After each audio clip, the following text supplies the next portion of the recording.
Olá pessoal, tudo bem? Que a paz do Senhor Jesus esteja com todos vocês. Eu estou aqui no meu canal trazendo agora o resumo do estudo que eu fiz com vocês, que tem por tema Quem é Deus.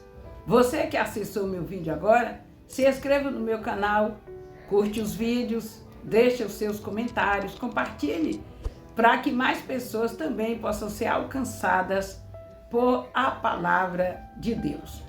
Falamos de Deus, como funciona a soberania dele, falamos dele como filho e hoje nós vamos falar dele como Espírito, pois sabemos que ele é Trindade, Pai, Filho e Espírito Santo.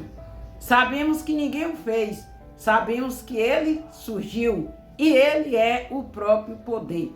E sabemos que ele está no passado, no presente e no futuro, porque ele é onisciente, onipotente e onipresente.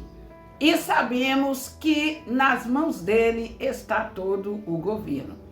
Falando dele como Espírito Santo, o Espírito Santo, ele é consolador, ele é quem converte o homem do pecado e ele é também intercessor.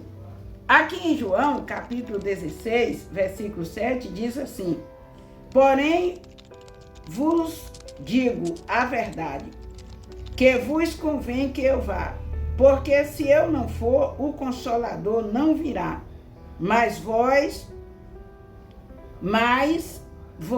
quando eu for, vos enviarei. E quando ele vier, convencerá o mundo do pecado, da justiça e do juízo.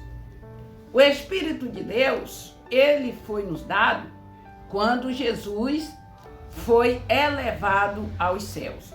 Antes de Jesus ter morrido na cruz do Calvário e vencido a morte, o Espírito Santo de Deus não habitava em nós aqui na terra. Há alguns registros na Bíblia de que ele visitava o ser humano e pela misericórdia de Deus, naquele momento ele usava o ser humano para fazer aquilo que Deus determinava e depois ele retornava para os céus. Mas depois que Jesus morreu na cruz do Calvário, ele voltou para os céus e enviou, nos concedeu o Espírito Santo Consolador.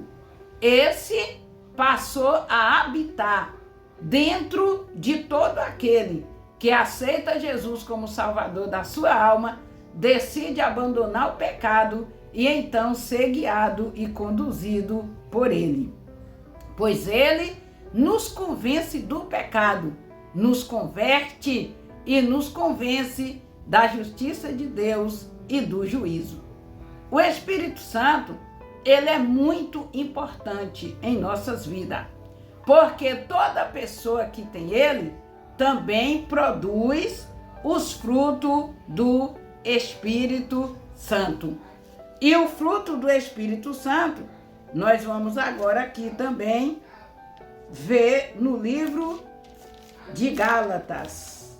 Gálatas capítulo 5 e o versículo 22 diz assim: mas o fruto do Espírito é amor, gozo, paz, longanimidade, benignidade, bondade, fé, mansidão e temperança. Contra estas coisas não há lei.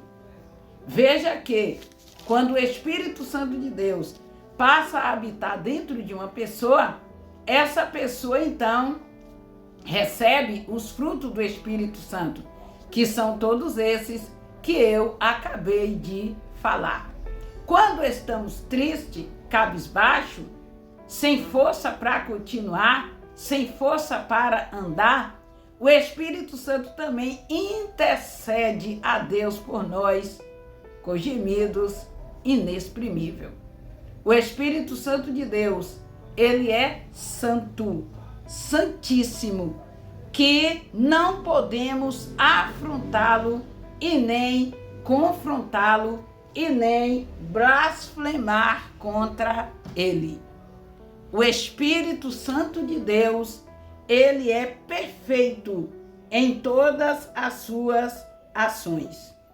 Aqui em Mateus, capítulo 12, e o versículo 31 e 32, fala que não podemos blasfemar contra o Espírito Santo. Vamos conferir aqui também. Veja quanto é importante a pessoa do Espírito Santo, ou seja, Deus Espírito. Mateus capítulo 11 e o versículo 31 e o 32 fala sobre a excelência do Espírito Santo. Veja aqui: portanto eu vos digo que todo o pecado e blasfêmia se perdoará aos homens, porém a blasfêmia contra o Espírito Santo não será perdoada aos homens. Todo pecado que cometermos tem perdão, mas se dissermos que o Espírito de Deus é demônio, que o Espírito de Deus é mau, que o Espírito de Deus veio do inferno, se blasfemarmos contra ele, não haverá perdão. Porque a pessoa dele é santíssima, excelentíssima, faz parte da Trindade, é Deus Espírito, tem todo o poder, toda a autoridade e soberania sobre nós, sobre tudo que há, porque Deus, sendo ele Trindade, ele é completo. Pai, Filho e Espírito Santo. Criador, manutedor, perdoador, galardoador, justiça, paz e continuidade eterna. Esse é Deus soberano. E assim a gente fecha esse estudo e que Deus abençoe a todos nós. Amém.